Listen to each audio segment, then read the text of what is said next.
Hoje eu vou fazer uma pequena introdução ao Evangelho de Marcos. No caso, o Evangelho de Jesus Cristo segundo São Marcos. Marcos, que era também conhecido na Bíblia aqui como João Marcos. Ele não era apóstolo, ele era assistente de Paulo na primeira viagem missionária com Paulo e Barnabé. Barnabé era o primo de João Marcos. Ele escreveu para os romanos e os gentios. Mateus escreveu para os judeus para provar que Jesus era o Messias dos judeus. Marcos escreveu para os romanos e os gentios com o propósito de mostrar Jesus como servo de Deus, que ele veio para servir e não para ser servido. Cada um tem um foco específico, os evangelhos, na vida de Jesus e do ministério dele.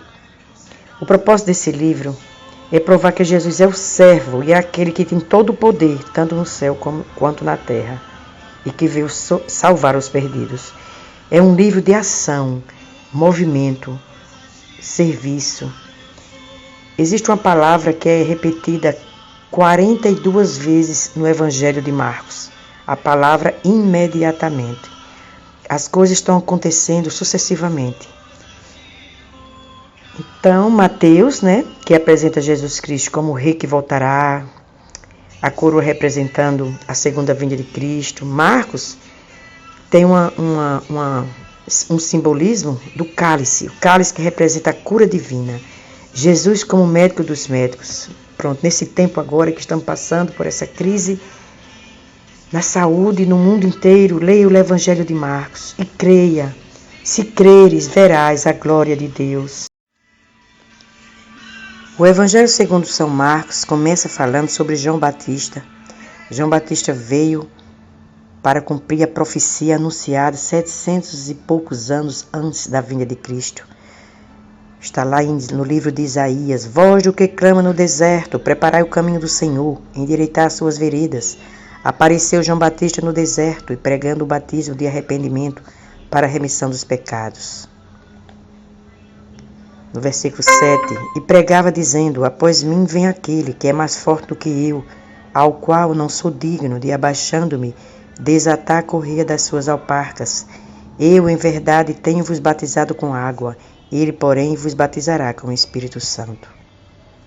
Algumas passagens aqui em sequência, que já falei no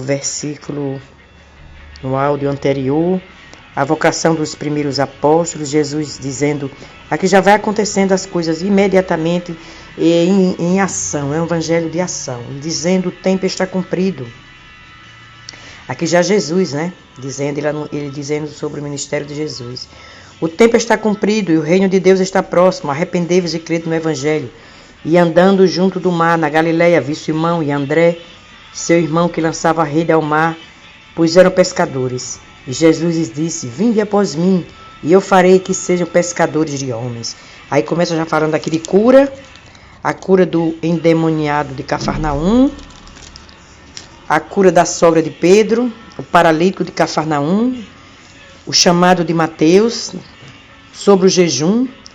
Ora, os discípulos de João e os fariseus jejuavam, e foram e disseram-lhe: por que jejuam os discípulos de Jesus e os dos fariseus, e não jejuam os teus discípulos?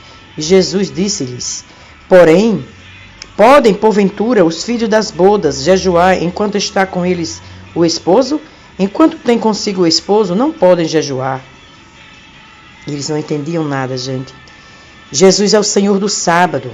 Aqui no versículo 23, mais uma vez, eles perguntando a Jesus por que estavam tirando as espigas para alimentar os discípulos, e Jesus respondeu para eles: nunca lestes o que fez Davi quando estava em necessidade e teve fome, ele e os que com eles estavam?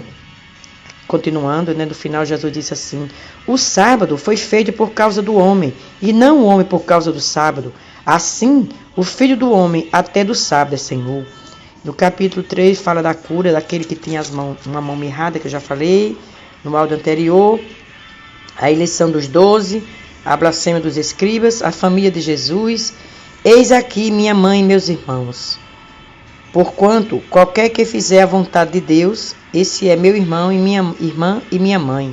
A parábola do semeador, a parábola da candeia, as parábolas, preparando para entrar no reino. Vou ler a parábola da semente. E dizia: o reino de Deus é assim, como se um homem lançasse semente à terra e dormisse, e se levantasse de noite ou de dia, e a semente brotasse e crescesse, não sabendo ele como, porque a terra por si mesma frutifica, primeiro a erva, depois a espiga, e por último o grão cheio na espiga. E quando já o fruto se mostra, mete-lhe logo a foice, porque está chegada a ceifa. A parábola do grão de mostarda. E dizia: isso é Jesus, viu, gente? Todas as letras aqui que estão em vermelho são as falas de Jesus que Marcos está descrevendo. A que assemelharemos o reino de Deus? Ou com que parábola o representaremos? É como um grão de mostarda, que quando se semeia na terra é a mais pequena de todas as sementes que há na terra. Mas, tendo sido semeado, cresce e faz-se a maior de todas as hortaliças e cria grandes ramos, de tal maneira que as aves do céu podem aninhar-se debaixo da sua sombra. Então, gente, Jesus falava por parábolas. Aqui está explicando por que ele falava por parábolas, aqui no verso 33 do capítulo 4. E com muitas parábolas tais lhes dirigia a palavra segundo o que podiam compreender. E sem parábolas nunca lhes falava, porém tudo declarava em particular aos seus discípulos.